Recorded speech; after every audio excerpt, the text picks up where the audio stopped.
घायल शेर की सांसें उसकी दहाड़ से भी ज्यादा भयानक होती हैं।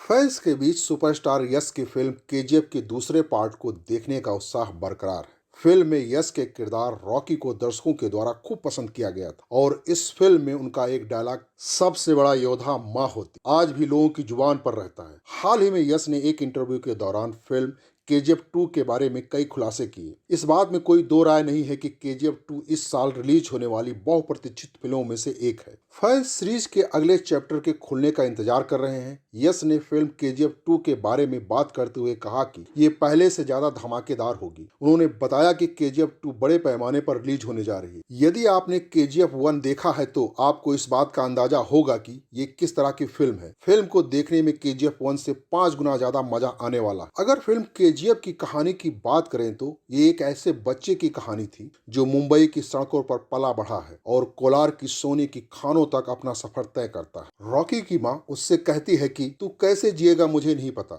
लेकिन जब मौत आए तो दुनिया का सबसे ताकतवर और अमीर बनकर मरेगा तू। मूवीज में बैकग्राउंड म्यूजिक का बहुत बड़ा रोल होता है और ये फिल्म के टूटे हुए हिस्सों को आपस में जोड़ता है। जैसे इस फिल्म में माँ बेटे के रिश्ते वाले सीन्स में आप केवल बैकग्राउंड थीम पर से ही इमोशनल हो जाते हैं। कई जगह भुवन की सिनेमेटोग्राफी देखते ही बनती है। माइनिंग वाले और 50 से 80 के दशक वाले सेट्स भी विशालकाय और अच्छे हैं। केजीएफ 1 में ज्यादातर वन लाइनर डायलॉग यूज किए गए हैं, जैसे सोने के गुल्लक को चिल्लर बटोरने के लिए नहीं रखा जाता, हाथ में मछली लेकर मगरमच्छ को खिलाने जा रहे हो, लेकिन मगरमच्छ को मछली नहीं हाथ पसंद है। इतिहास जल्दबाजी में नहीं रचा जा सकता, लेकिन आप प्लानिंग करके ब्लूप्रिंट बनाकर भी इतिहास नहीं बना सकते। इसी प्रकार के संवाद आपको केजीएफ 2 में भी देखने को मिलेगा। मूवी में आनंद बख्शी के गीत का एक नया वर्जन डाला गया है, गली गली में फिरता है तू क्यों बन के बंजारा। इसी तरह का गाना इस बार भी डाला जा रहा है। अगर फिल्म को गौर से देखें तो फिल्म में माँ वाला इमोशन भी है, रोमांस वाला भी, गरीबी वाला भी और मजबूरी वाला भी। लेकिन इस बार केजीएफ चैप्टर 2 में एक्शन पर सबसे ज्यादा जोर दिया गया है, खास करके क्लाइमेक्स सीन में, जहां पर संजय दत्त यानी कि अधीरा और रॉकी के बीच लड़ाई होती है। केजीएफ 2 में जो यश किरदार निभा रहे हैं वो एक गैंगस्टर के रियल जीवन से प्रभावित है।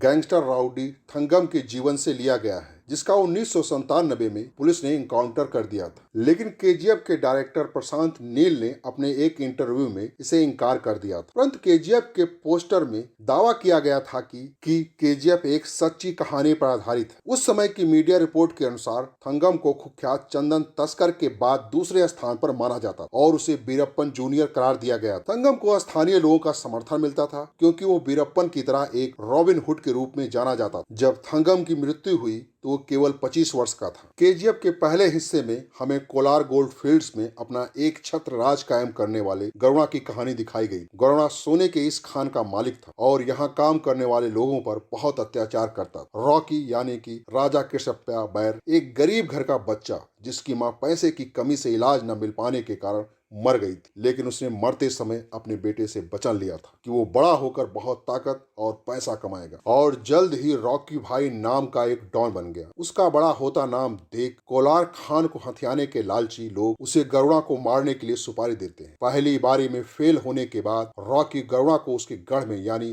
खान में ही मारने का प्लान बनाता और मार भी देता। पहली फिल्म यहीं खत्म हो गई। अधीरा गरुणा का चाचा है। सोने की खान के मालिक सूरवर्धन ने अधीरा को नजरअंदाज कर अपनी बीमारी के बाद खान को संभालने की जिम्मेदारी गरुणा को सौंप देता है। इस बात से अधीरा नाराज था। फिल्म के पहले हिस्से में अधीरा का कई जगह जिक्र आता है जिसमें उसे बहुत ताकतवर और क्रूर बताया जाता है। रॉकी के हाथों गरुणा की हत्या के बाद अब अधीरा की नजर भी खान पर है। दूसरी ओर रॉकी भी उस खान पर अपना कब्जा चाहता है। इससे उसे बहुत सारा पैसा मिलेगा और ये सब तब संभव हो पाएगा जब उसके पास ताकत होगी। मतलब वो अपनी माँ को दिए हुए वचन को पूरा करने के लिए ये सब कर रहा है। सारी टसल उस खान को लेकर है। इसलिए केजीएफ 2 में रॉकी और अधीरा आमने सामने होंगे। साथ में कई और खिलाड़ी होंगे जो कोलार गोल्ड माइन पर अधिकार करना चाहते हैं। पहली फिल्म में सिर्फ गरुणा को मारने की कहानी दिखाई गई। इसके आगे क्या होता है और फाइनली कहानी कहां पहुंचती है ये हमें फिल्म के दूसरे हिस्से में देखने को मिलेगा। लेकिन यहाँ मेन लड़ाई अधीरा और रॉकी के बीच है। केजीएफ 2 में रीना के कैरेक्टर पर भी फोकस किया गया है। आज के लिए बस इतना ही। आप हमें कमेंट करके बताइए क्या ये फिल्म भारत की सबसे बड़ी हिट फिल्म साबित होगी।